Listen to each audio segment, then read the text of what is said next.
right. Hey, everyone, welcome. We have another deep dive. This time it's again with Edmund Edgar, who is, amazing. It's great to have you here. And yeah, so like we're kind of going to talk about your project a little bit, but then there's like a big historical context. So I'm just going to like hand you over the mic and be quiet because like this is like I just want to hear what you have to say on it. So let's pass it over. Okay, where shall I start? There's a previous episode which I guess some of the people listening today will have seen, where I talk about reality.eth. So reality.eth is an escalation game mechanism, effectively designed to answer any kind of human answerable question that a contract may need. So I built that back in I built kind of the first smart contract oracle I did was on Reality Keys in like 2013, and then after Ethereum came out, I did reality.eth. And reality.eth, I feel like, solves part of the problem of getting information, getting people to tell the truth to the chain, like getting people to tell the truth to contracts. So like set the backstory. The bigger problem is like, how does a smart contract know something off chain, right? Like exactly, or anything. Like how does basically like the chain comes to consensus on like transactions. Oh, there we go. Right, and that's about right. So that's about it. That's right. So if you've got like a layer one, a regular chain, the job of that chain is to come to consensus on what order transactions happened in, basically. For that, you need to get people to kind of tell the truth. So for that, you have decentralization, right? And you have all these sort of game theoretical mechanisms. But the way we've built stuff, it doesn't come to consensus really on anything except time, right? The blockchain will enforce like validity rules and things, but you can do that with your own node as well. But it needs to get people to tell the truth about what order things happened in, or at least to agree on some version of the truth about what order things happened in. Right. So that's all the layer one system does. But okay, now let's say I want to make some kind of agreement, right? I want to make an insurance contract on did my office burn down. I want to make a bet on an election, or I want to make or even like for the same species of problem gets you things like, I want to upgrade a contract, and is this upgrade malicious or is it okay? So that's kind of the same. It ends up being the same kind of species of problem. It's just that how do we get people to be honest to the computer program? And there are certain things that like we all kind of know. Right, we kind of know who won the election. We kind of know, at least within there's gray areas, but we know generally, we can work out if the contract is malicious, but we need to get that information honestly to the chain. So that's this kind of core problem that's just really important to make all kinds of useful things. So this is like, you could say, the Oracle problem. That's right. I think it's good enough to say the Oracle problem. Some people nowadays, when they hear the word Oracle, just think about kind of data feeds, like price feeds, which is part of what we're doing. But historically, we talked about the Oracle problem as meaning this kind of just how do you get people to provide honest data. And then recently, I've been finding more and more that actually it's kind of the same core problem as the governance problem of how do you decide whether to upgrade a contract, which is almost as big in scope as the Oracle problem.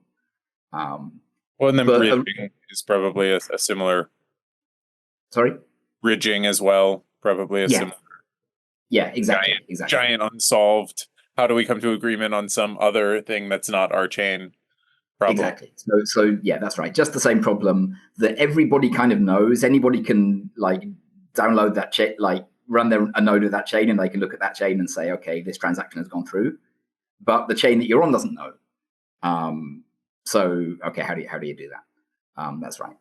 So that's this kind of really fundamental problem.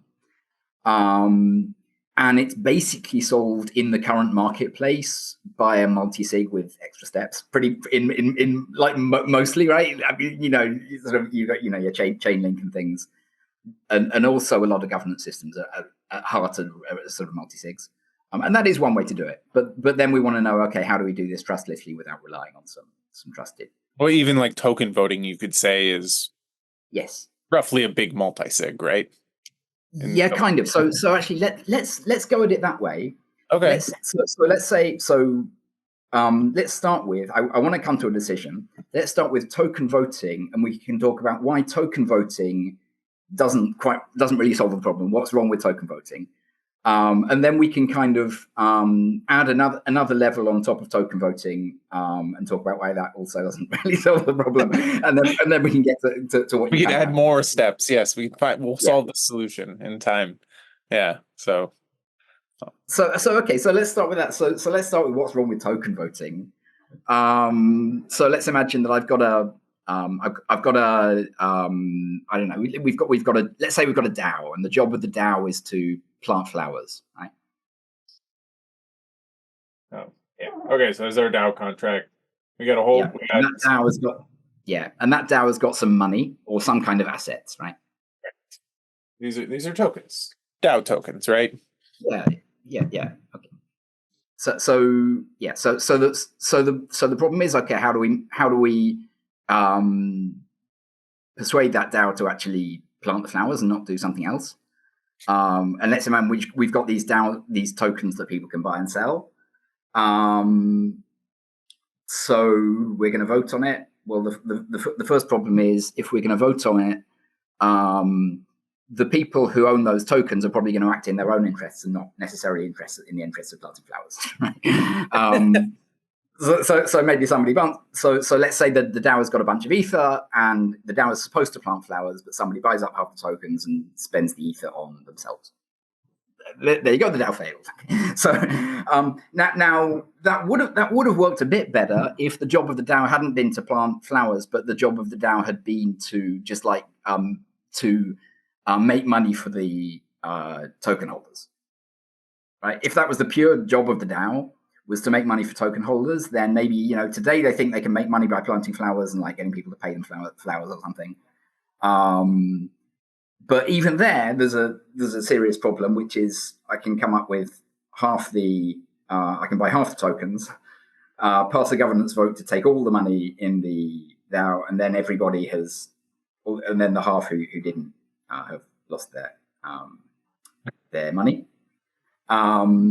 And another thing we can do is, if we want to attack the system, we can bribe people to pass our proposal. So a fun proposal we could do is, we're going to make a proposal so that anybody who votes for this proposal is going to get the money of the people who didn't vote for the proposal. There you go. It's clearly in the interest of everybody to vote for that proposal, and that breaks the DAO and screws anybody who wasn't paying attention.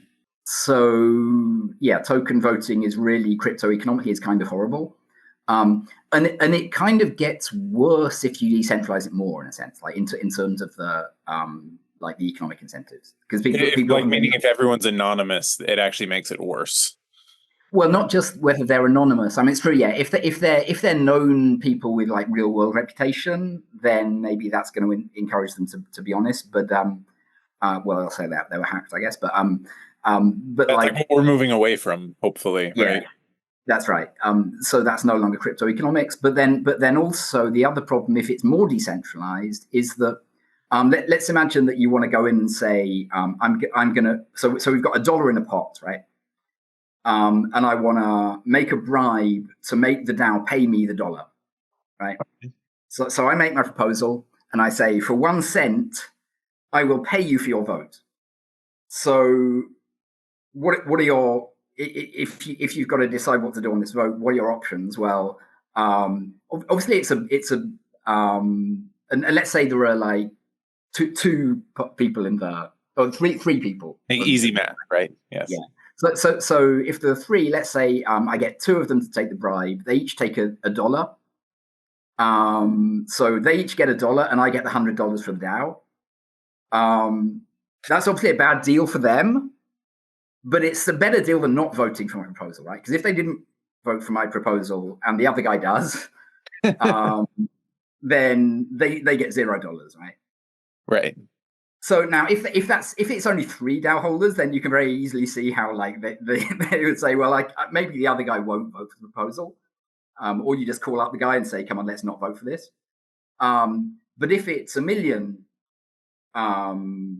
participants, then it's totally in your interest, because your vote basically has kind of no cost to you, because your single vote isn't going to flip the result. So yeah, so it's it's better to take the dollar, because like you lose or don't lose the $1 million regardless of what you do, right? But you get the dollar anyhow if you vote for the bribe. So in this situation, more decentralization doesn't solve it, and actually probably makes it worse when it comes to things like bribery attacks. Now, of course, there are issues with like the actual logistics of finding all these token holders and stuff like that. But just in terms of pure kind of crypto economics, a more decentralized DAO is not particularly a more secure DAO against bribery attacks. Have we seen these bribery attacks? Like a couple. Not there've been a couple. There was like I asked this on Twitter, and because I wasn't really aware of any. Okay. And I just got all these answers, and I'm like, you guys are all taking part in bribery attacks. So there was like Curve. There was this Curve bribery DAO apparently. Somebody linked Mango. There was just kind of a malicious governance attack. So yeah, there have been a bunch of kind of malicious governance attacks. But I think in practice, what is really stopping these is that actually a lot of DAOs and also a lot of kind of governed contracts are kind of really concealed reputation systems, in that you've got the team, and the team has like 30%. Like the team and the investors have like 30% or 40% of the tokens. Yeah. So if you want to attack it, you don't have to get 51%. You have to get and a bunch of the others are kind of forgotten about and sleeping. So so in practice, like you can't make a pure crypto economic attack against that system. But the team and the VCs could. Right? That would be really easy if they wanted to attack it. So actually, what's happening is that it's really just not a crypto economic system, not a decentralized system. So that means it kind of works for now. And it works until like the big players become malicious, and you would expect that, like just on pure economic incentives, you would expect that to happen later on in the life of a project. So you also see this with like startups, right? So when a startup is very young, it's very kind to its users, right? If you've got a new product and you're trying to attract users, often it'll be free to use at first. There will be like no ads or anything. And then once you've got a lot of users and you at that point, then you start like turning the screws and adding like premium features and then charging them for the original features and that kind of thing. And that works because at that point, a lot of the value is now like the once you're in this kind of mature state, the value there that you can extract is all kind of locked up in the system. Whereas early on in the system that hasn't really grown, you expect the future value of the system to be much higher than the current value of the system, right? So if you turn the screws and you try to extract the value that you can extract, then at that point, you only get a little bit of value. What you really want to do is wait until the value is really big and then screw your users. And that's what we see all the time with like Web2 systems. Well, I mean, you could say this is like corporate finance 101, right? Yeah. It's like you just, let's do some stock buybacks and screw investing in the company. We're just going to, extract. Right, I mean, that's right. And when a company gets to the mature point or the decline point, right? in the growth market, of course, you do a really good job for your users, and then later on you kind of screw them. And so, and the thing about this is, we don't expect that a corporation is going to be good to their users. Right? Like, you don't say you can trust me because I'm a corporation. Right? I mean, nobody thinks that. You assume that the corporation is going to do what's in its own interests.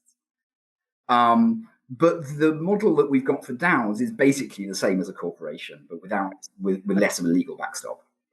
Right? Or not for all DAOs. I mean, there's a lot of models, but the model of basically token holders own tokens in it, and token holders are expected to kind of steward this system, and then users have a lot of value locked up in it, and the users are different people to the token holders. That's kind of the system we've got for a lot of protocols, and there's no reason why that in the long term there's no reason to expect that the token holders will do what's in the interests of the users, and we just absolutely don't expect that in any other context. Uniswap fee switch, things like that. This is that's right. I mean, Uniswap fee switch, you would expect. Well, I mean, you expect that ultimately they would turn it on, but also, I mean, Uniswap's kind of a good case for in a way for kind of that doesn't really require really solid governance to the extent that you're not locked up in Uniswap for long. Right. Right. If Uniswap turn on the fee switch, there is some liquidity in Uniswap. That there is a network effect that means that you kind of want to stay in Uniswap. But if they go too hard on that fee switch, then you can always pull out of Uniswap and go into a different like swapping system. But so those kind of things actually, I guess this is the other reason why we don't see that many kind of governance attacks, is that a lot of the systems that we've got are kind of have had to compromise with the fact that we can't get good governance, and they've compromised by limiting what you can do to things that you can quickly take out. And that is really good for like swapping is like a case where that does actually work pretty well. And there are some other cases where that does work really well. But at the same time, things where you don't have to commit an asset for long, and you don't have to rely on the system to look after your asset for long, in the real world are a really tiny part of finance. Right. They're about like 99% of crypto and maybe 2% of regular finance. And I think part of that is that because we haven't really nailed the governance problem, we just can't really do that stuff reliably. So we have this kind of bizarro, like it's really good for trading stuff, and it's really good for Ponzi schemes, but like that just ends up making a really big share of what's actually working right now on blockchains. Right. But now enter the problem that we're trying to solve, which is like oracles, bridging, contract upgrades, things like that. These are longer term problems, right? That's right. And bridge. So that's right. Yeah, absolutely. Yeah. So I was just going to say bridging can be short term, but no, not really. You end up with a lot of stuff locked in that can be stolen. So, okay. So, I mean, let's walk through kind of the history. So like, what have people, I know you made reality.eth. People can go watch this one. That's probably one of the very simple ones. What else? Yeah, so that's right. So because reality.eth is kind of missing a part in the sense. Reality.eth doesn't solve the whole problem.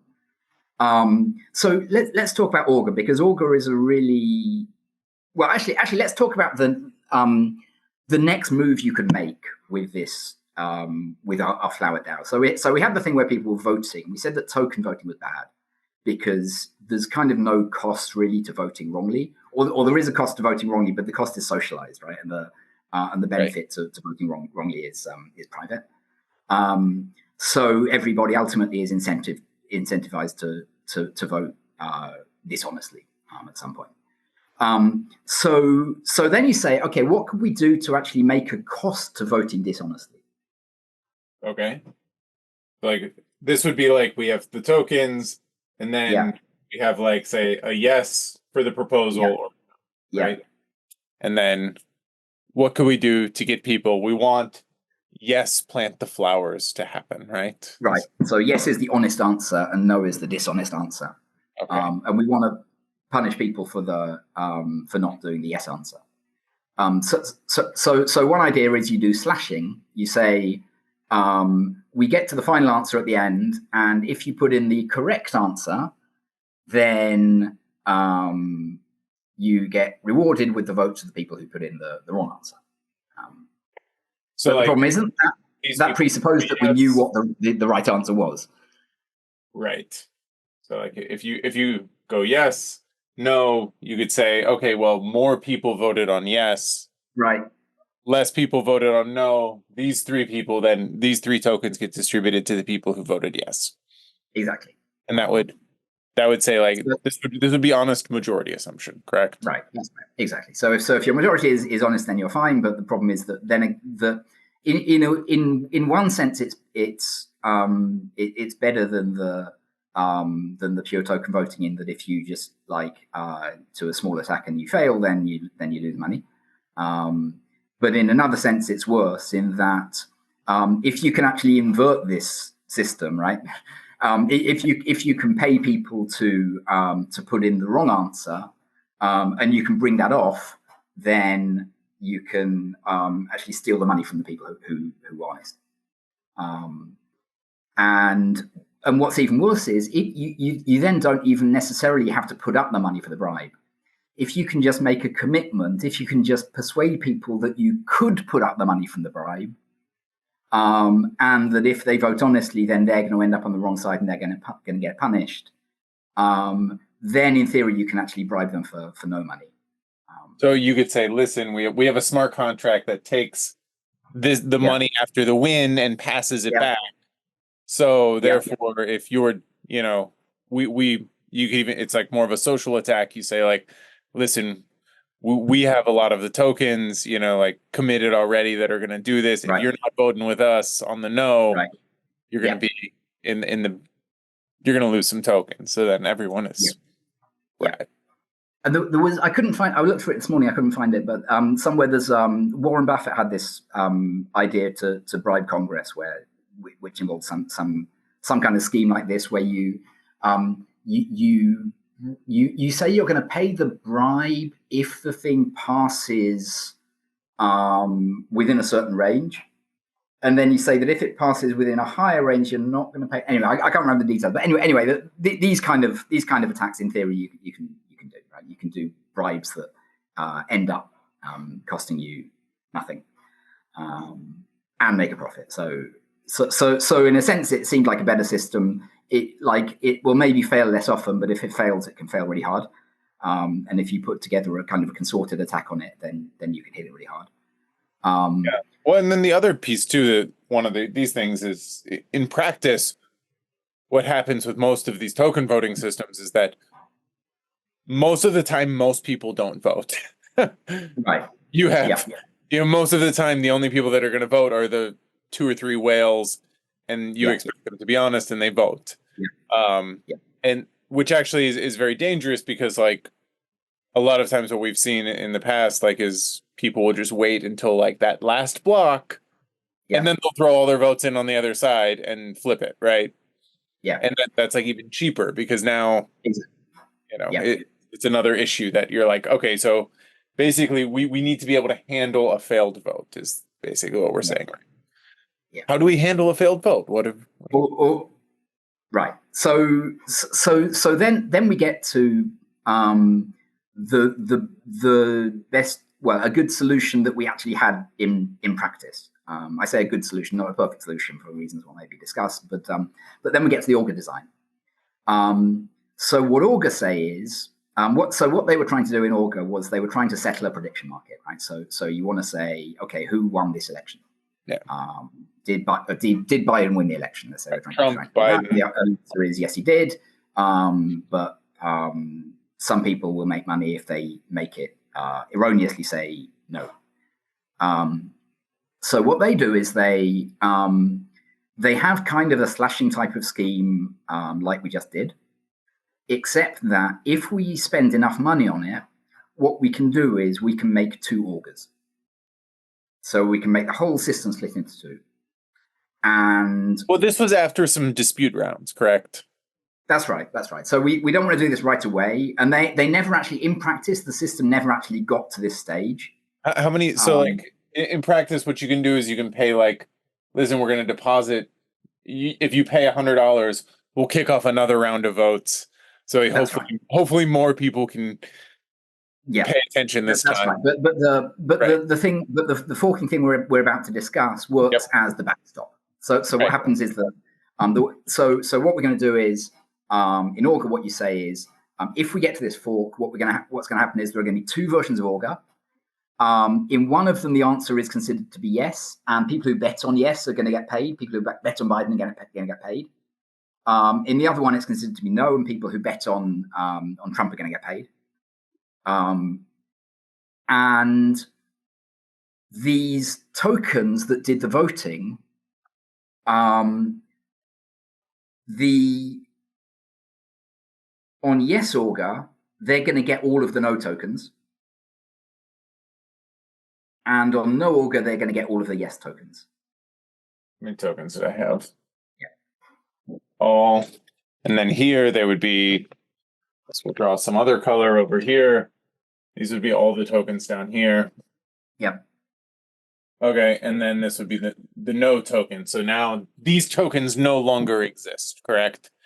And you move, you say, listen, the contract has split, and now you must decide which token holds value, right? Exactly. Right. So what's great about that is so now there are two versions of Augur, right? One of them decided correctly and one of them decided wrongly. And what we hope is that the one that decided correctly is going to be the one that in future people want to bet on, right? Because what's the point? You don't want to bet on some bizarro prediction market that sets that just gives you the wrong answer, settles on the wrong answer at the end. So the tokens of the yes version are worth, we hope, as much as the original thing, and the tokens of the no version are worth, we hope, nothing or close to nothing. Although people were still trading, like losing Trump bets, even after it all settles. I don't know, but it's probably next classic of Trump bets. This is it turned into like a bizarro NFT or something that showed your commitment. You know. Anyway, but yeah, I think you had to have like what token is definitely not a security. Like I feel like the Trump Augur tokens could be could be it. Yeah, there you go. So yeah, right, and now it's more valuable, isn't it? But anyway, so that's the principle. In principle, we're hoping that the correct one is the valuable one. So we can say two things about this. Firstly, if the correct one is the valuable one, then if we were doing all the betting in these tokens, then it would be really great, right? Right. If we were doing all the betting in these tokens, then settling correctly means that you get the tokens of the winning side, and settling incorrectly means you get something worthless. We think, and actually, the other good thing about this actually is even in this case we just came up with where the no tokens turned out to be useful for some other purpose, right? The no tokens were the one thing that you could buy on an exchange that you could bridge to. On a legal exchange, you could bridge to Ethereum because they were the only thing that wasn't a security, or they were just really popular with with Trump fans. So even if the no tokens end up being worth more, at least as a prediction market, it's the yes one that is useful, right? Right. So the yes ones should be worth as much as you intended them to be. And if you accidentally created another coin in the process of this, which are these no tokens, and they're more valuable, that's fine. But at least your yes tokens are still worth what they should be, and maybe some got a bonus as well. But the yes tokens are worth what they should be. Yeah, and I mean, so this is great as a self-contained prediction market, right? A self-contained prediction market where the betting token is, in Augur's case, rep, where the betting token is the thing that they're betting in. The problem is that that's not actually what they wanted. What they wanted was for the betting tokens to be Ether or DAI. Right. And their problem is that they can't fork Ether or DAI. So they can't say, right, from now on there are going to be two. I mean, we could fork Ethereum. We could say, if it comes to this, there are going to be two versions of Ethereum, and everyone will use whichever version of Ethereum they prefer, and that would all work. But it makes it more likely that Ethereum will do that. So Ethereum is not going to agree to do that. So they had to make their own token, and that token was REP, and people didn't, and they assumed that people wouldn't want to bet in REP so much; they would want to bet in Ether or in DAI. So the things that these are controlling are Ether or DAI. And what that means is, if I am considering attacking this system, let's say the correct answer is yes and the incorrect answer is no. Let's imagine that the entire market cap of all of the rep in the world is, I don't know, $10 million. And I've just put down a bet, which is $100 million worth of Ether. It's still in my interests by whether by bribery or by just buying half the tokens or by whatever method, it's still in my interest to break the system to settle wrong. And after I do that, Augur is still there. Like the true version of Augur is still there, but the users have been robbed. So at that point, it's not really clear to me that the true version of Augur is worth anything either, right? Because like it guarantees there will always be a correct version of Augur, but it's not a thing that you can rely on to settle bets correctly. Well, there's just a cap, and I mean, so like Augur was very right, exactly. So what they did, don't do this. Happen, what they did in their design was they said, what we're going to do is we're going to design the system so that people don't put more money in the system than the market cap of the system, right? Or half the market cap because you buy half the token. Good. So they put in a mechanism to do that, which is that what they do is if you the system is constantly working out how much money is at stake, right? So they call it how much open interest there is in the system. If you make a bet in Augur, you make like a pair of tokens. You make like some yes tokens and some no tokens, and whenever you create that that new what they call open interest, there's a cost to doing that. And that cost varies dynamically in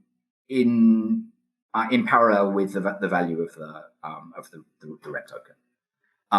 So the idea is that if you do that, then if you try to put more money on the system than it can actually support, then let's say you try to make $100 million Trump bet when there's only $10 million worth of Augur tokens, then what it'll do is as you try to add open interest to it, it will increase the fees that it's going to charge, and those fees are going to go to rep holders. So if you increase the fees that it's going to charge, then that should increase the value of the token while restraining the amount that you bet.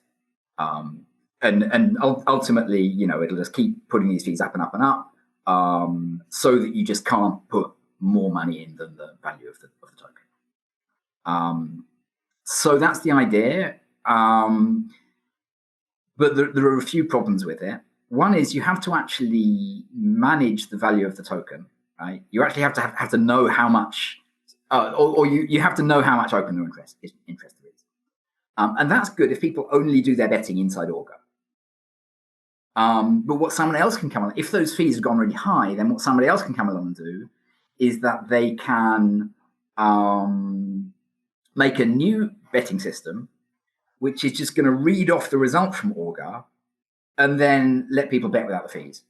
This is the parasite problem. That's the parasite problem, right? So that's a parasite. So somebody's gonna, and they could even do that without you actually being able to even know that that's happened, right? We could make a contract where we've just deployed like the hash of the contract, right? We don't even deploy the contract necessarily. So there's nothing you can read on the chain that will tell you that it's going to happen. There's nothing on the chain you can do that will tell you that we're going to use Augur to settle this even. But that is actually still adding open interest to it. And that still breaks the incentives of the system. So that's one problem, is the parasite problem. And the other problem is just, do the economics even work, right? So what we've got to do is we've got to persuade people to lock up their money in the system in return for some kind of fee. And the money locked up has got to be twice as high as all of the money in bets. So how much have you got to pay people to lock up their money compared to how much is actually in bets? And then that's got to be a fee that you've got to take from the people who are betting. And let's say I want to lock up my money for a year.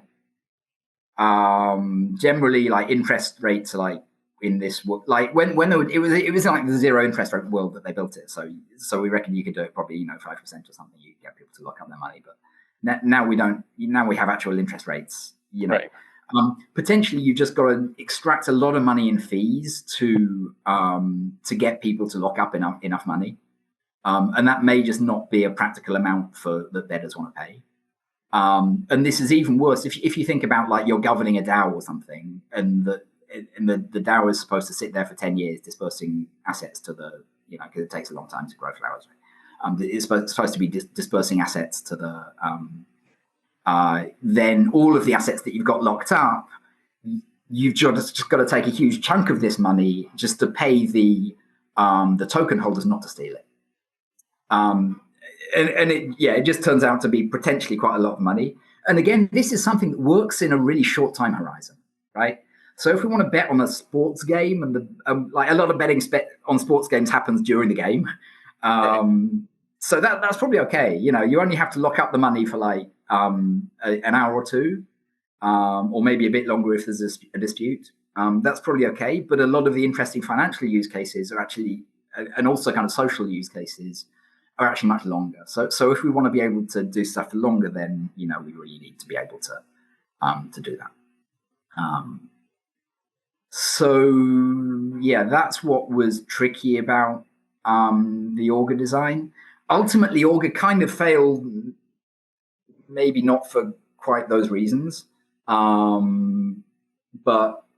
anyway, that's the problem with the design if we're thinking of trying to kind of using that design for other purposes. But I mean, and other people would like, what's the UX if, like people had talked, like if you wanted to use the Augur design as an Oracle, for instance, like what would be that design? Like basically, like you would have your, third contract down here, and this is using the result of Augur as an Oracle, right? And they would say that, and this is like, we'll kind of get into this is like the EIGEN they designed for an Oracle. Like you would have this forking system, and you would use it as an Oracle. Like how would you even? What's the UX around another smart contract knowing which fork to pick? Right. So if you've got another smart that's right. So if it's trying to use rep, then what's got to happen is that if rep has forked, then you need to make you need to like split your original contract. So you would also need to fork. You would also need to fork if you want to get that same guarantee that rep holders have got, right? Right. If you're happy assuming that nobody is actually going to put in nobody is going to parasite off it, and that the fees are sufficient, then you can actually read off this thing just like another contract, and you don't actually have to expose your users at all to any of this stuff, right? Well, you would just assume it's not going to fork, right? Yeah, you assume it's not going to fork, or if it does fork, assume that the most valuable fork is the one that's correct. So you would look at some Uniswap pool of the two tokens and see which one. Yeah, say you could do that. Or actually, the way Augur was designed, it's actually even easier, because the way Augur works is that you don't actually track the value of the two forks directly. What you do is you make everybody pick one fork or the other. Okay. Which is kind of a proxy for doing the same thing, right? Because if that one's worth less, then you can just pick it and then trade. So you should expect that the value will move into these two in proportion to the market value. You pick to mint your tokens on one or the other, basically. Yeah, that's right. You put your tokens on one or the other, and then we can just count which one has the most tokens. Okay. So you don't even need a Uniswap pool. So you could read off that really easily, just by doing that. The only problem with the developer user experience of doing that is that the Augur developers would yell at you because you're making this parasite thing that makes their system insecure. Well, actually, not all of the Augur. Mika yelled at me, and then other people were cool with it. But because I did make a thing to settle like reality escalations off this, and I never really pushed it out, but. There were mixed opinions about like whether you say, well, we know that the design has this problem, you're a bad person for doing this, or whether you say, come on, it's crypto, we make stuff, and then what are you gonna do? Social fork me? Yeah, they may. No, okay, so that's cool, I guess. But it wasn't designed really to be a general purpose Oracle in that sense, right? Because of the parasite problem. It was designed to be this kind of self-enclosed system, where at least the open interest was managed by Augur. That was their plan. But yeah, so like I say, this kind of scheme, but if it had been like a general purpose Oracle, nobody would yell at you. This kind of scheme would work if the open interest is going to be low enough and the fees are low enough. But becomes attackable if those things don't hold. Basically, like however long this vote is, the longer it is, the harder it is to do, right? Or just like in general. I think in general, I mean, the time this vote takes, this vote needs to be long enough for people who need to pay attention to it to actually do it. I think they gave you, they had quite conservative timelines. I think they gave you, it was like, they did like dispute rounds of like a week. The first one was 24 hours, and then they did like a week and then a couple of times. And I can't remember how long you had to choose the fork, but it was quite a long time, I think. I think it was like at least a week or maybe a month. But like that timeline just needs to be long enough for people to make that choice. And they required that everybody kind of choose a side, I think. Right. And okay, cool. So, and then, but I guess the other problem with like the Augur design for other things, an open interest, like the problem you're talking about with the open interest problem is like more of like if it's a DAO, also like money's just sitting there. That's right. Well, that's all open interest. All that money is right. Open interest. That's right. And you would need to sort of compensate people for that. That's right. Yeah. Or else the less you compensate the token holders, the more there's an attack vector, correct? Yeah, I think so. Yeah. Okay. At least it's what matters is the value of the token that they're getting, right? And the other thing about these designs is that they do kind of work early on, because of the thing that I mentioned earlier, where this kind of startup principle, where you have an incentive to be honest if you have a lot of future growth, but you have less incentive. Or actually, no, let me put that another way. So with a startup, you have a very high valuation compared to the assets that you manage, right? Because with a startup, the value of the startup is mostly all of the future growth that you're expected to do, right? So I could have no product and no users yet, but if it looks like I have a good future in front of me, then I will have maybe potentially quite valuable company. And then I get a few users, and you can look at the fact that I've got those users, and you can say, "Oh, you've got product market fit. You're gonna grow. This is gonna, you might only be managing $100 now, but in the future, this is going to be $100 billion company, right? So we're going to give you some huge valuation. So at that point, you have a really high valuation, even though your assets are low. So in this kind of scheme, we don't need a high fee to persuade the token holders, to be honest, because there's not much they can steal compared to the value of the token. But then in the future, you get to the point where once you've got a mature company, you should have lots of assets and a much lower valuation compared to the assets. And then when you get to it being very mature, when it's when the company is in this kind of decline phase, then the future revenue is really tiny. So you need some insane multiple. If the shareholders just had the ability to just steal the money of their users, then you would need some insane fee multiple they were getting from the users to persuade them to do that. Well, this is the problem, with Augur. Augur would work if you assume rep's gonna 10x every year. Right. That's right. Fine, right? Yeah, that's right. Which is great except that doesn't happen forever. And if I've got it, I don't want to misrepresent them, but I think that UMA is kind of in the same situation right now, in that they have this thing in their white paper that talks about how how much they'd have to charge in extracting fees to persuade their token holders to be honest. And right now, because it's it's an awesome project and great team, and they have a great future in front of them, they don't really need to charge. But at some point, when it becomes a mature system, if you're not extracting value for the users, then for the token holders, then it doesn't work. So, I mean, oracles in general now are in a tough spot just because nobody pays for oracles. Right, absolutely, exactly, and because they but the reason why you can do that as a business model is because because of this future growth expectation. Well, it's like inflationary rewards and future growth expectation. Yeah. It's like does it for it's all backed. It's backed by either a veiled Ponzi scheme or the expectation of future growth. Yes. Yeah. No, I agree. All right. So, what is so this was like the base kind of, this is what people call them like shelling designs, I guess you could say.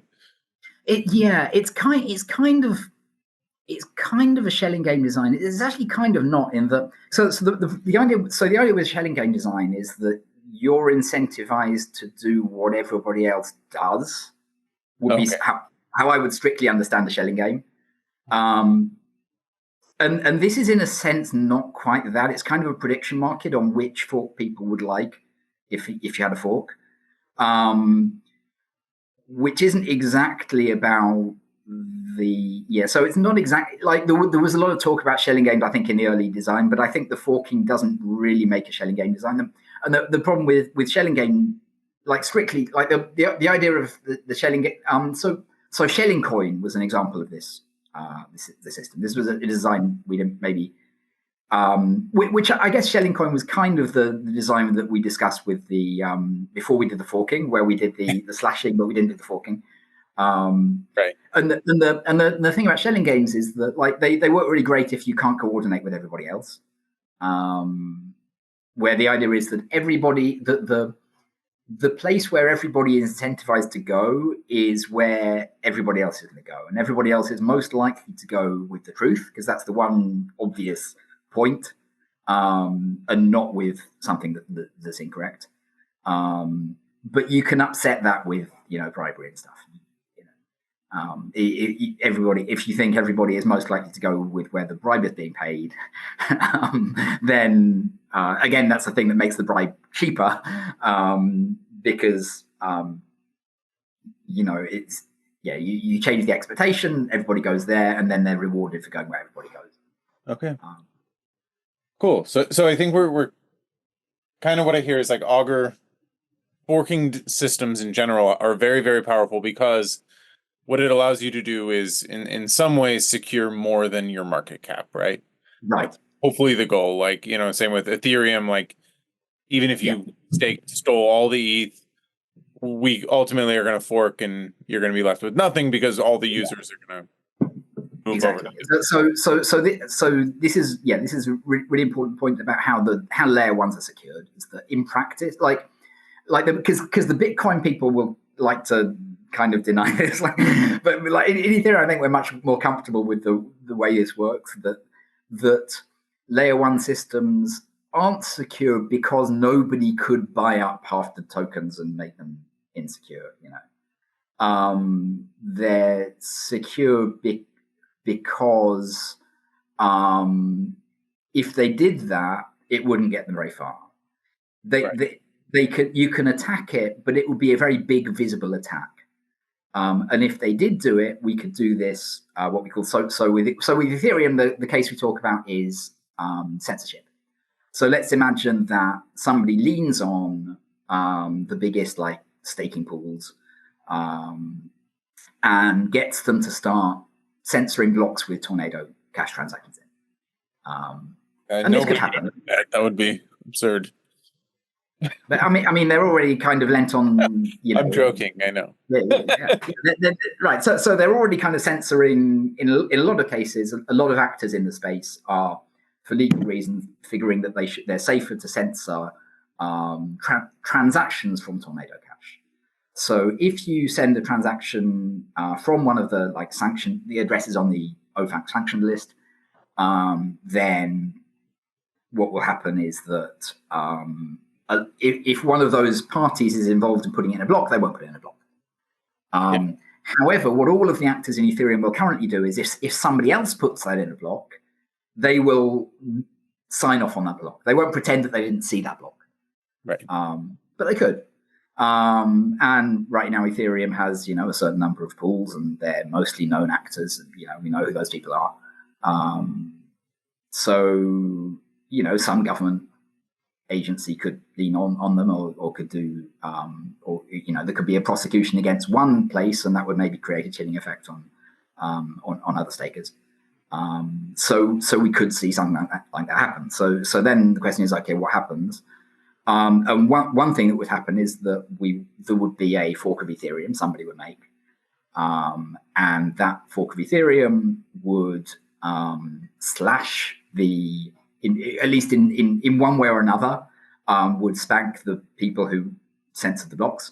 One way to do it, you might just say, if these transactions are not in this block, it's invalid, and then you would get these two chains, and the people who wouldn't sign off on that block will automatically fork themselves off the network.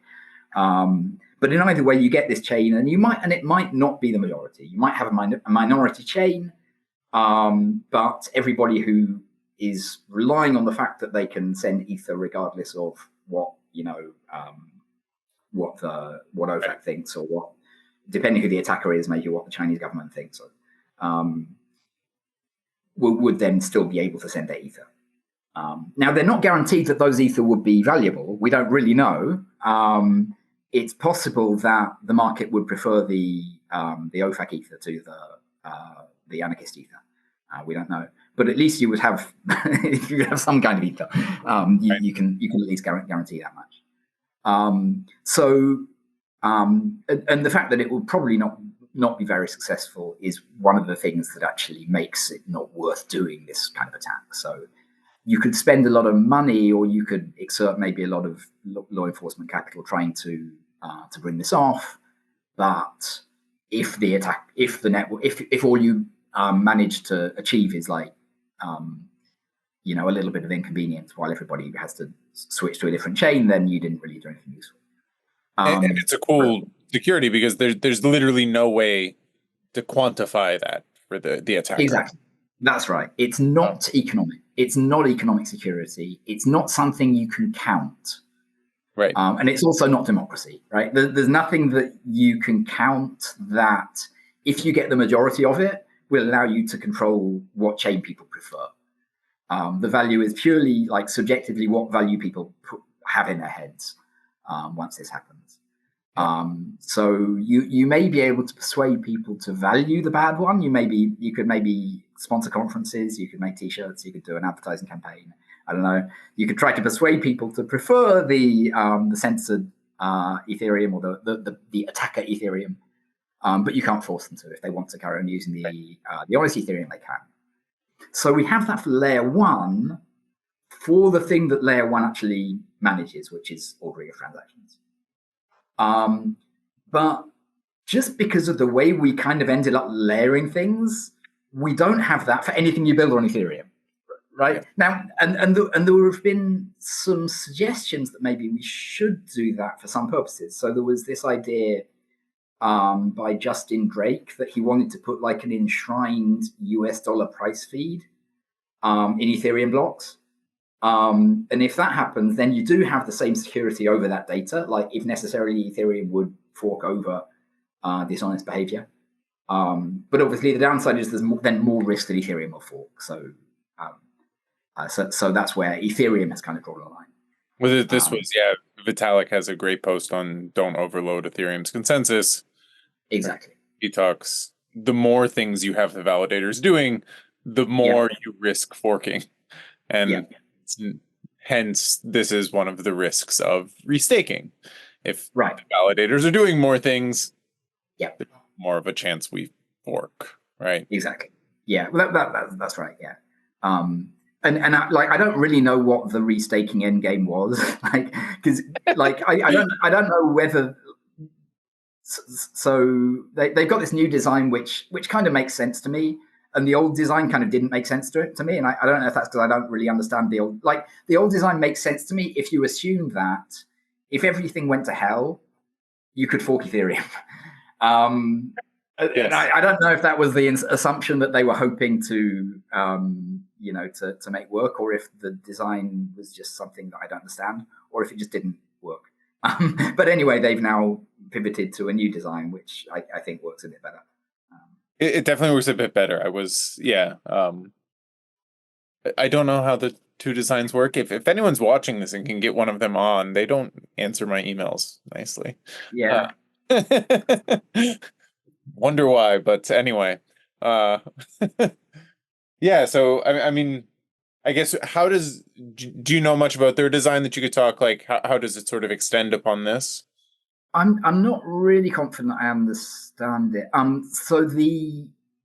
It does the kind of the same thing that Augur is doing. In that, so you've got these stake tokens. You can, if you pay a certain amount of money, you can cause this thing to fork, and then you will have the two tokens. What they seem to have done is they've said that the approach seems to be to kind of pay insurance to people who are on the wrong side. That's as much as I get.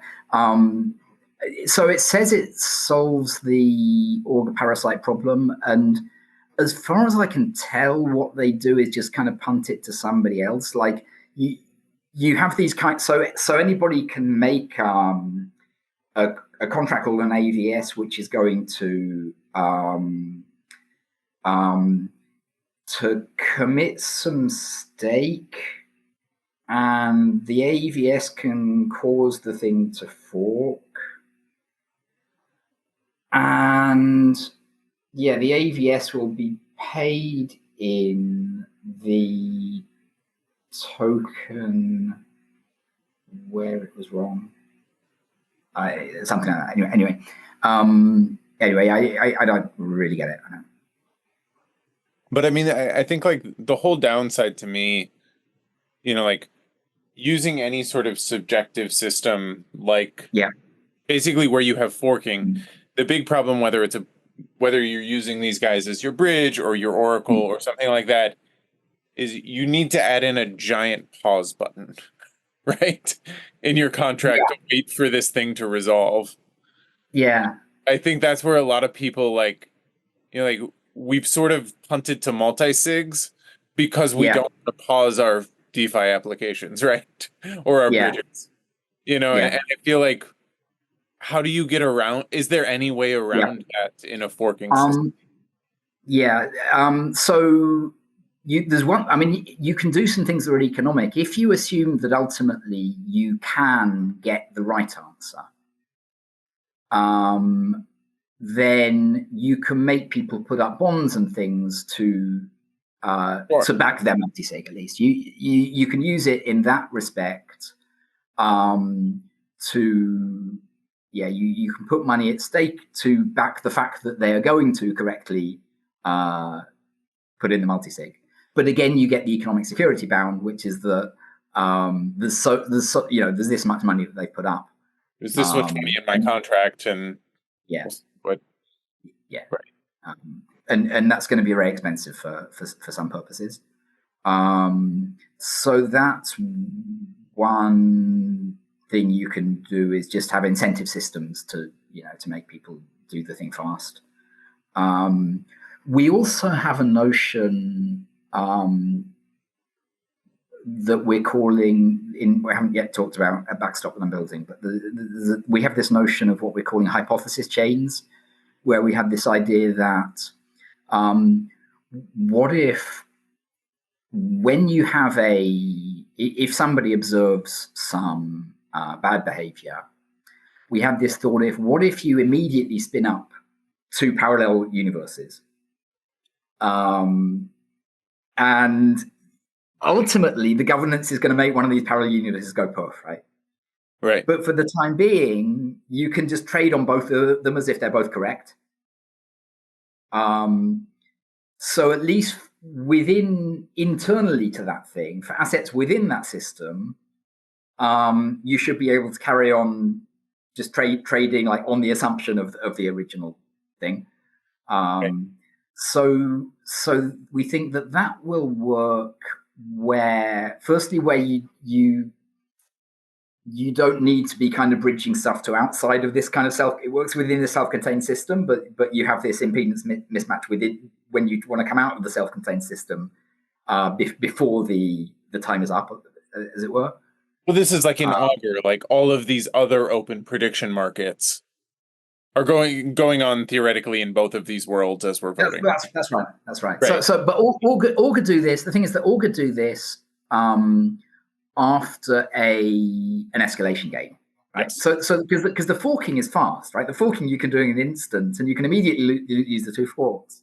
But 2 things take but the thing that takes you time is you don't want to fork instantly. You want to fork after you've done an escalation game.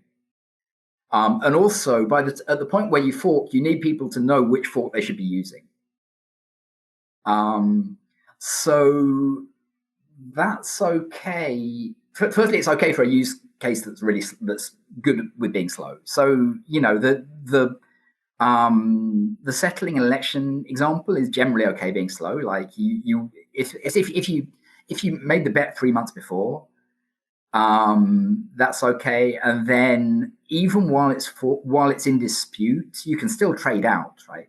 So if everybody knows that Biden's going to win, but there's some idiot who's disputing it and trying to say that Trump's going to win, you should be able to sell your tokens for basically 100 cents on the dollar.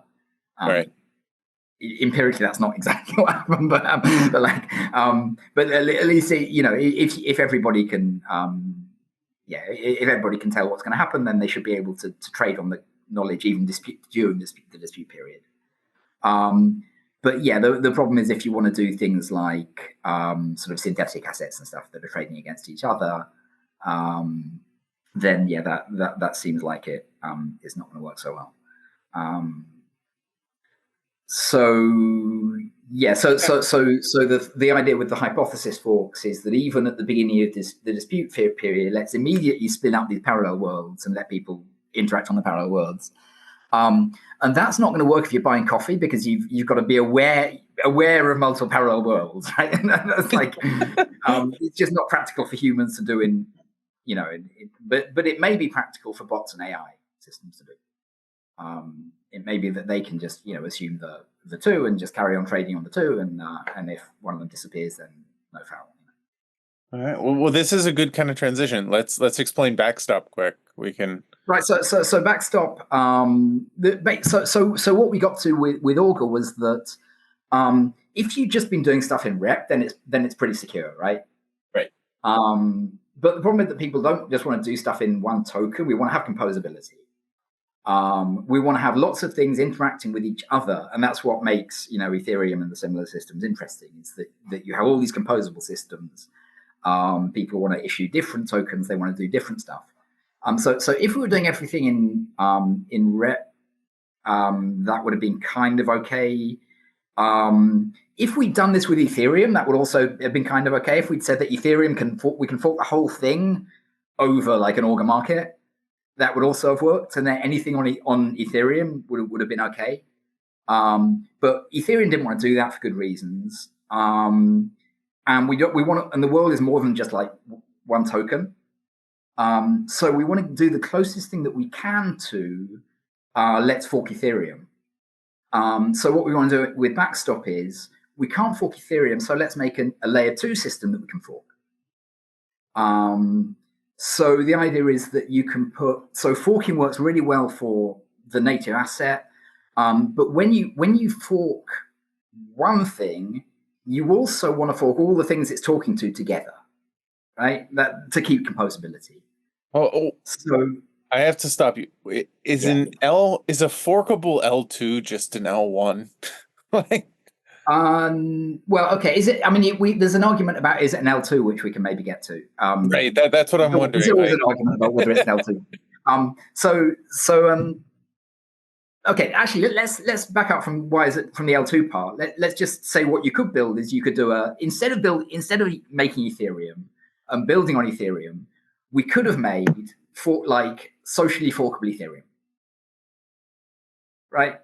Don't we have that? Isn't this technically? We have it for Ethereum purposes, but we don't have it for like. We're just Ethereum picking everything. We're just forking left and right, calling. Actually, there is an example of this is called Amuveo. Guy called Zach made it. And it's a really cool system, and I wish it had got more traction. I'm gonna reach. I would like. I think everybody should just like read the stuff that if it's still there that the Amuveo guy writes. It's really cool. But the problem is that it's not composable. Like everybody is on like certain ecosystems, and it's not really compatible with those ecosystems. And it's its own thing, and I think it's in a bunch of ways that it makes it just not really like easy to interact with other stuff. But yeah, so if we wanted all the Ethereum stuff to work, what you could do is you could make just an alt Ethereum. You could spin up an alt layer 1, and you could make that able to fork after an escalation, and then that would kind of work. But what we want to do is we want to have the maximum compatibility with the rest of the world, right? So we'd like to have, for example, a trustless bridge. We'd like to be able to trustlessly read what is happening on Ethereum. So we have our tokens over here in Ethereum. Yeah. What we're going to do is we're going to bridge them over to our L2, right? Yeah. This is our L2. Okay. Yeah. So the main thing, what we're trying to do, what we'd really like, what would be in the ideal world, what would happen on the L2 is that nobody would need anything from Ethereum. If everything anybody needed was on the layer 2, then all the layer 2 aspect of it would be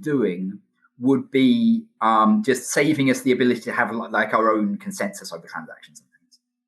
Right. Which is still good, right? Because if we don't want to have to, because that needs a lot of decentralization, like a lot of users with their own nodes and stuff. We don't want to have to do that. So that would be, so even if there was no bridging, it would be good to have an L2 instead of an L1.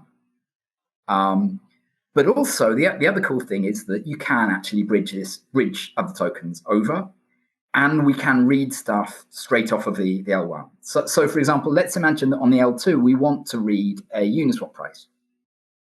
That can be done. It doesn't matter what the forking happens, right? If you've got a contract on layer 2 that is reading a Uniswap price, you can fork the chain. Then two versions of that contract exist, and they can both trustlessly read That works very well.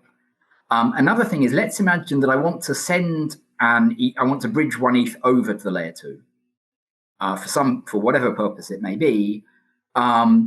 If we've got a layer 2 architecture as opposed to like a trusted bridge or something, then you can guarantee that after a fork, one of the forks will always allow you to cash out the ether.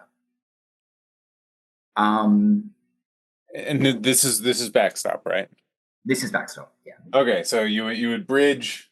This is Edmund. He puts his one ETH over here. Yeah. And I guess why would we fork over here? This would just be. So let's fork. We're going to fork over. What was our example of the Trump Biden? Trump Biden or the flowers. Let's fork over the flowers.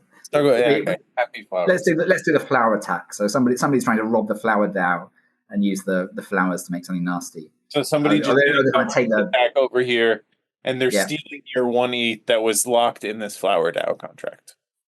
So right. So what we're really aiming at when we built this thing is what we really want to do is we want you to be making native assets on the layer 2. And if you've made a native asset, then you have this kind of subjective security that after a fork, your native asset will always be there. And your native asset will always be there on, like, if we forked over the flower DAO being attacked, then your native asset is still sitting there, and it's gone to the correct resolution, right? So in the good flower fork, the flower DAO has got its money. Good flower, bad flower. Yeah. And somebody has maybe spent some money to make bad flower DAO, and they've stolen it, and there are no flowers. So if you've made a native asset, then you have this guarantee that like you can't make an economic attack against it, right? If you've put ether in your flower DAO, then potentially, if we have the same problem as that Augur had with DAI, which is that if somebody spends a lot of money, like at some point when you've got ether sitting on the bridge on the layer 1, at some point something has got to decide which of these layer 2s should I honor, right? So if it's ether that's sitting there, then you really end up with a multi-sig or an economic, like which is the most valuable fork, or some economic decision has got to guide where the ether goes. So like whatever your L2 governance token is or something. Yeah, that's right. That's right. So you end up with kind of the same problem that Augur had for ether that are locked in the thing that you forked over. Okay. Right. For ether that are locked in the thing that you forked over. But if this was a layer 1, then you have a worse situation, which is not only do you have the economic security bound for the thing that you're having the fork over, you also have a risk for any other bridge token, right? For an alt L1, you mean? For an alt L1, yeah. You only have like a regular bridge. So let's imagine that you've well, that would just depend on the bridge. That would depend on the bridge construction. Yeah, right. But you're dependent on some bridge design, right? So so let's imagine that you bridge one ether over to backstop, and it's sitting in your wallet on backstop, right? So it was sitting in your wallet on Ethereum. Now it's like locked in a contract on Ethereum, and then there's a representation of it on the layer 2, and that representation is locked in your wallet, and it's forked. Now it's locked in both the wallets, and the contract on layer 1 that has to decide which of those forks it's going to follow is going to pick one or the other, and whichever one it picks, you're going to get your ether back. Well, because the way most of them work, right? Like a normal L2, like an Optimism one or something like that. Like, or let's assume it's like basically kind of like a light client type scenario over here on Ethereum that it reads it and says, okay, this was a valid transaction. You're the sequencer who pushed it over or whatever. We're calling it valid. But what you're saying is that now there's basically 2 scenarios that they can push over, right? Right. And, that's right. And how do we do that? Yeah, I guess. So that's right. So any contract, any bridging contract on layer one has somehow got to decide, okay, which of these forks am I going to honor? So as I say, if the money is just in your wallet, it doesn't matter which they decide. They could pick at random. It's all fine. But if it's something that was locked in a contract, then you're going to get different answers depending which fork you choose. So the obvious way to do that is you say which of these two is more valuable. These two both have native tokens as well as bridge tokens. So you say which of these has the more valuable native tokens. And to do that, what we do is right before the fork happens, we have like an auction where these two tokens are traded against each other. So the bridge can then observe the result of that auction and say, this is the more valuable. So similar to Augur, you have the native token over here, and you force people to pick a fork. Yeah. And you would say, we actually allow people to pick a fork, in that you can just keep your two. But what we do is there's a fee for doing the fork, which is quite large, and we use that to subsidize the auction. So it's in your interests to, all things being equal, it's in your interest to put your money in that auction on one side or the other. So that gives you a lot of price discovery, which allows us to get this price that anybody can then read off and say, okay, this turned out to be the more valuable token. Cool. You could also read it off Uniswap or something. I mean, you can do what you like, but yeah, well, because I mean, the design to do it on like the bridge side would be like you have a smart contract on the ETH side. This was like your subjective accuracy token, I think, where you like just pay a giant fee over here on Ethereum, and then you have people with ETH, or you could have your governance token over here, and you pick which bridge upgrade to go to, right? That's right. That's right. And it would be roughly the same thing, right? I think it would just be whether you're paying Ethereum gas or not, I guess would be. Actually, I mean, we do this part on Ethereum. So picking this is the governance tokens on it. So that's right. The part where the auction happens, I think that's going to happen on layer one. And the reason why the auction is going to happen on layer one is because, at least in the short term, we also have to manage upgrades of the layer two. So we want to be which one to go auctioning off the tokens, right? Yeah. So we want to be resistant to like some kind of breakage of the actual layer two system.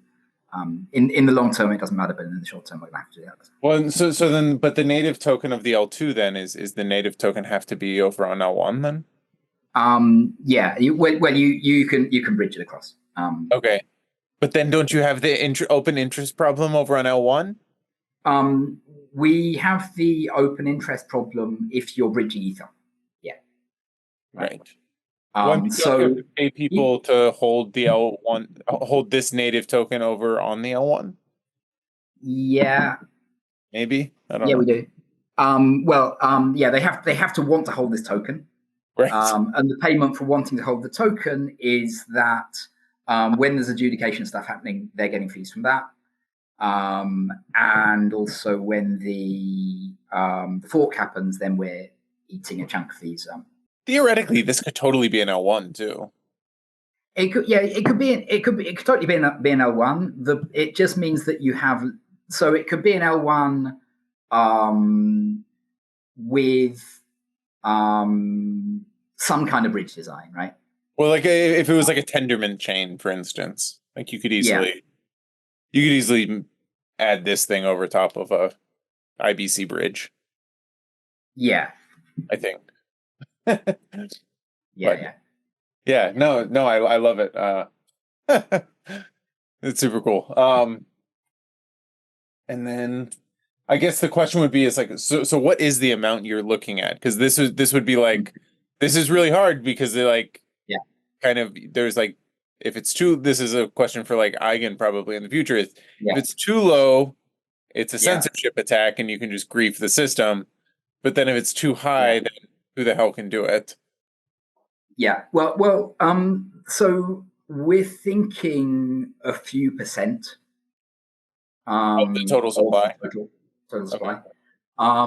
So the thing about this is that before we get to this point, we've got a reality.eth game. Oh, okay.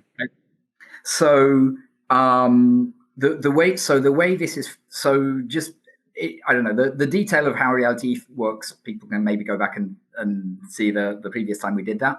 But the way reality ETH works is that you have these escalating bonds. So you put in a bond saying yes, and then I have to double the bond, and I put up a bond saying no, and then somebody keeps on going. And this can be used in a crowd fund, which is what happened in, for example, the Trump escalation. Is that I think both sides made a crowd fund to pay for these bonds. And what it means is that assuming that you think that your side is going to be more valuable, what you want to do is it's in anybody's interest to keep escalating this thing. Right? And then you finally get to a point where if there's somebody putting in the choice for no when the answer is clearly yes, then you get to the point where there's enough that you can gain by paying for the resolution, by paying for the forking, that you will make a profit. So in theory, it could be actually a much bigger number. Like in theory, it could be an even higher proportion of these tokens because it can be crowdfunded and it's supposed to be profitable. Yeah.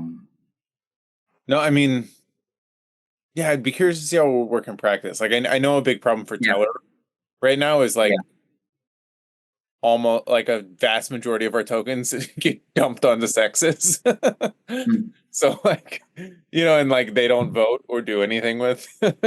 So it's, it just makes it really tough in practice. So you have to like. But it's not just the market cap; it's also the active market cap, right? The paying attention market cap. Yes. The it tends to be much lower in most of these systems. Yeah. No, I like it. And so, but like I would hope you guys would make it really low at first if you do this, because I would want to see lots of forks just to show off. That's right. So that's right. So this is something that we're thinking about. Is that I wish Augur had done that. Like I wish Augur had started with a really low amount and then just got done one fork, so that we can at least see if the code works. Does it even work? and then what happens? Like, so it is something I'm thinking about. Is that I'd like to make a fork happen. So maybe you start really low and then make it trigger. And also thinking about maybe making it adjust dynamically so that we shoot for having a fork every year or two. Right. And it'll maybe drop if there's no fork and go up if there's a fork, But anyway, but for the long term, the goal is ideally it's a backstop, right? So ideally it's never triggered because forking is always going to be disruptive.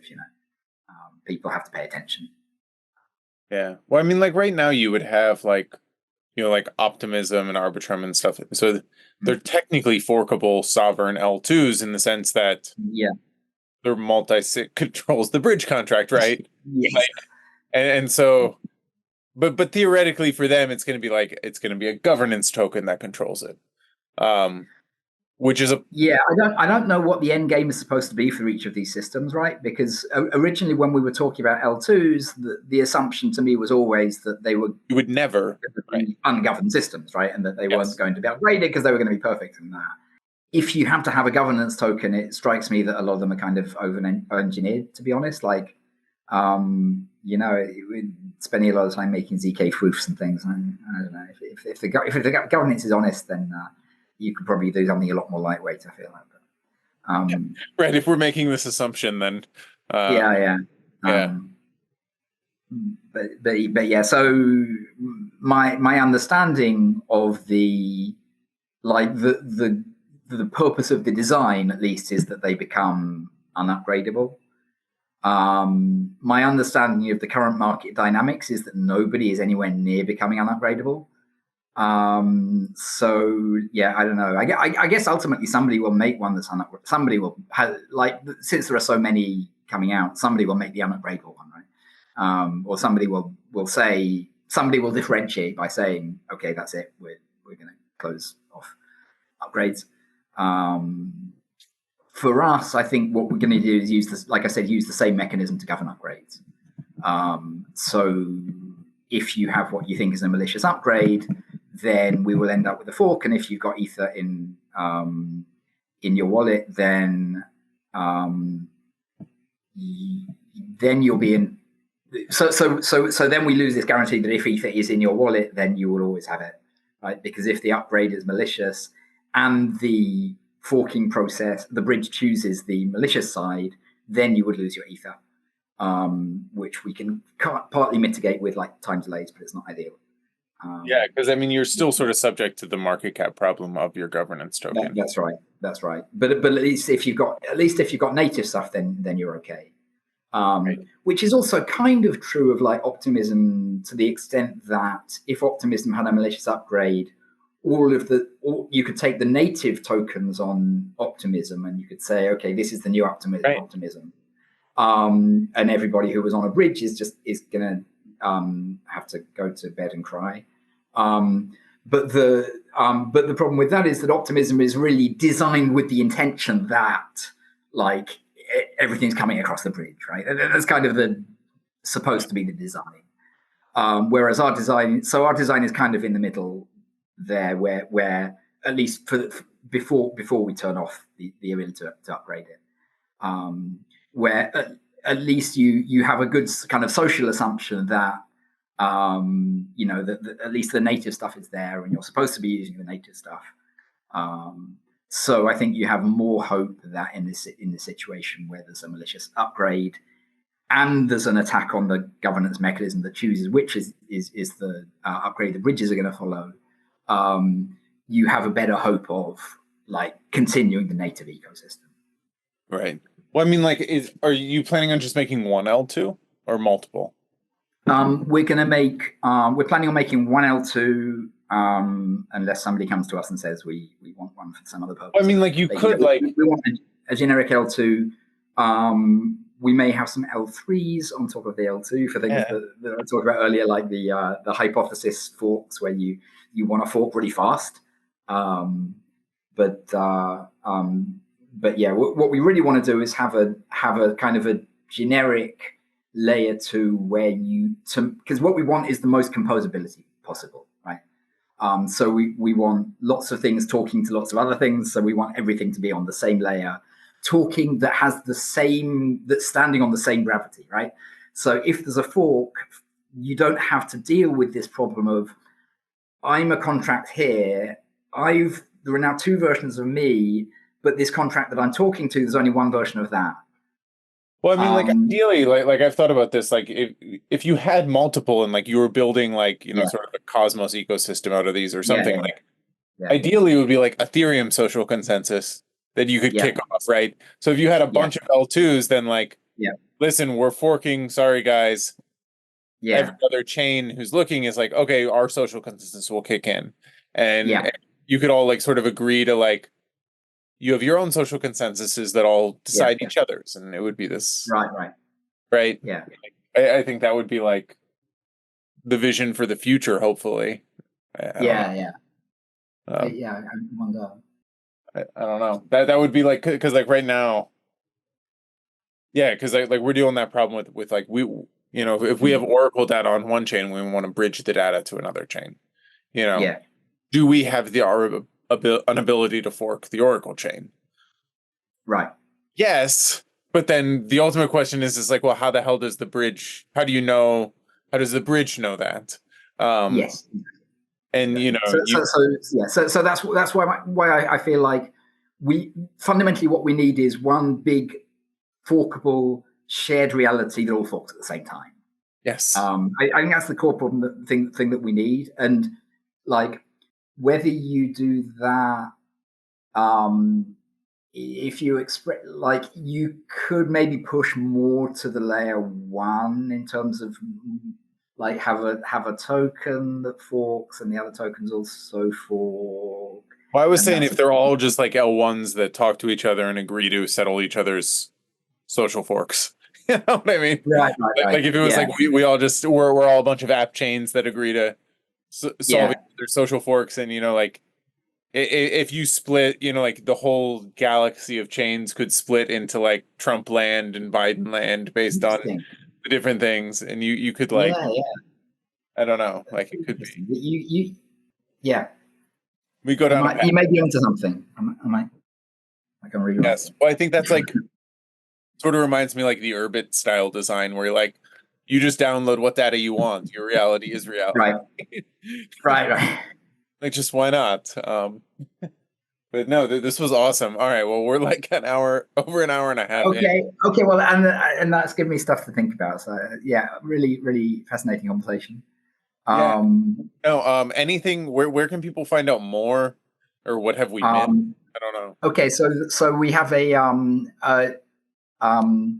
website which I designed and crafted myself with my hand-coded CSS at backstop.technology. So backstop.technology.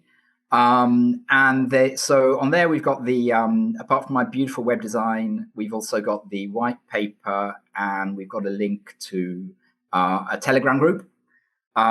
We should have the testnet, or the first testnet coming out very soon. I've been saying this a long time, but I mean it this time.